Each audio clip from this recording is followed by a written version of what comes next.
दरवाजा खोले हंस भैया, मैं आपके लिए भोजन लाई हूँ। लेकिन रानो चिड़िया, आपको कैसे पता चला? मैंने आज सुबह से कुछ भी नहीं खाया। हंस भैया, आपके दोस्त ने मुझे बताया कि आज आपको भोजन में कुछ नहीं मिला और आप सुबह से भूखे हो, इसलिए मैं आपके लिए चने लेकर आई हूँ। आप ये उबले हुए चने खा लें। सच रानो चिड़िया, तुम बहुत नेक दिल पक्षी हो। तुम्हारे जैसा इस जंगल में कोई दूसरा नहीं। आप बहुत महान हो। अरे हंस भैया, आप मेरी इतनी तारीफ ना करें। ये सब तो मेरी माँ ने मुझे सिखाया है कि किसी को भी भूखे पेट सोने नहीं देना चाहिए। इसलिए आप ये भोजन खा लें और चैन से सो जाएं। हंस को भोजन देकर रानो चिड़िया अपने घर लौट रही थी। तभी उसे जमीन पर पड़ा घोंसला दिखाई देता है, जिसमें किसी पक्षी के अंडे थे। अरे, इस घोंसले में तो अंडे हैं। इन्हें कौन यहाँ रख गया? न जाने किस पक्षी के होंगे। रानो यहाँ वहाँ अंडों की माँ को देखती है, मगर उसे कोई भी नहीं दिखाई देता। तभी वहाँ से कालू कौवा गुजर रहा था।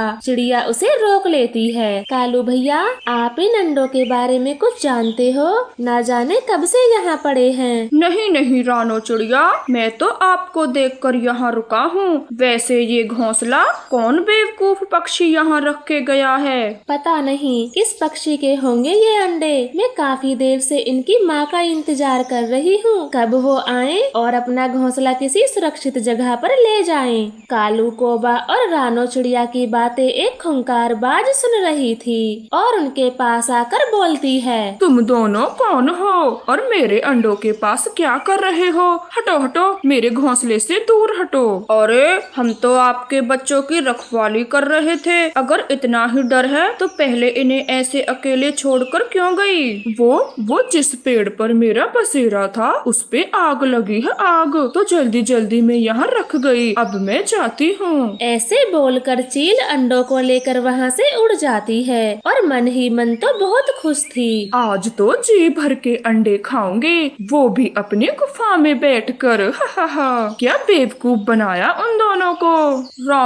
रानो चिड़िया, अब चलो यहाँ से, रात होने वाली है। कालू भैया, जब से वो चील माँ उन अंडों को लेकर गई है तब से कुछ अजीब लग रहा है। ऐसा लगता है कहीं अनजाने में हमसे कोई गलती ना हो गई हो। रानो, आप बेकार में ही चिंता कर रही हो। वो अंडों की माँ ही थी। उसने बोला ना, उसके रहने वाले पेड़ पे आग लग गई। अब चलो भी। कालू भैया, बस एक बार हम चील के पीछे पीछे जाकर देखते हैं, अगर वो सच बोल रही होगी। चलो भी अब। अगर मैं मना भी करूँगा तो तुम कहाँ मानने वाली हो? फिर वह दोनों भी चील के पीछे पीछे निकल जाते हैं। वो उसी दिशा में उड़ते हैं जहाँ चील उन अंडों को लेकर चली गई थी। वो चुपके से चील की गुफा में देखते हैं। देख लिया चिड़िया आपने, अंडे एकदम सुरक्षित हैं अपनी माँ के पास। और देखो तो माँ चील कैसे बैठी हुई है। हाँ कालू भैया, मैं बेकार में ही चिंता कर रही थी। शायद ये चील ही इन अंडों की माँ है। देखो कैसे अंडों के पास बैठी है।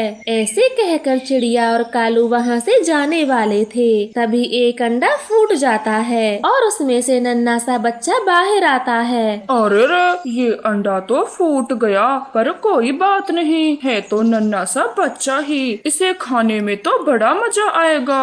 चिड़िया, वो देखो, अंडे से चिड़िया का बच्चा निकला है। आपका शक सही था, ये इन अंडों की माँ नहीं है। हमसे कितनी बड़ी गलती हो गई। अब ये दुष्ट चील सबको मार देगी। कालू भैया, अगर इन बच्चों की माया होती तो ऐसे अपने बच्चों को मरने नहीं देती। वो कुछ भी करके बच्चों को जरूर बचाती। अब हमें भी चिड़िया के बच्चों को बचाना होगा, वरना ये दुष्ट चील सबको खा जाएगी। ऐसा कहते ही रानो चिड़िया एक योजना बनाती है। चिड़िया की योजना सुनते ही कालू कौवा गुफा के ऊपर छिप जाता है और चिड़िया चील के ऊपर मोटे मोटे पत्थर फेंकती है, जो सीधा चील को लगते हैं। अरे, कौन दुष्ट है जो मेरी गुफा में कंकड़ फेंक रहा है? अभी बताती हूँ। जान से नहीं मारा तो मेरा नाम भी चील नहीं। जैसा मैंने सोचा था बिल्कुल वैसा ही हुआ। अब जैसे ही चील बाहर आएगी तो मैं उसे गुस्सा दिलाऊंगी। और तभी कालू भैया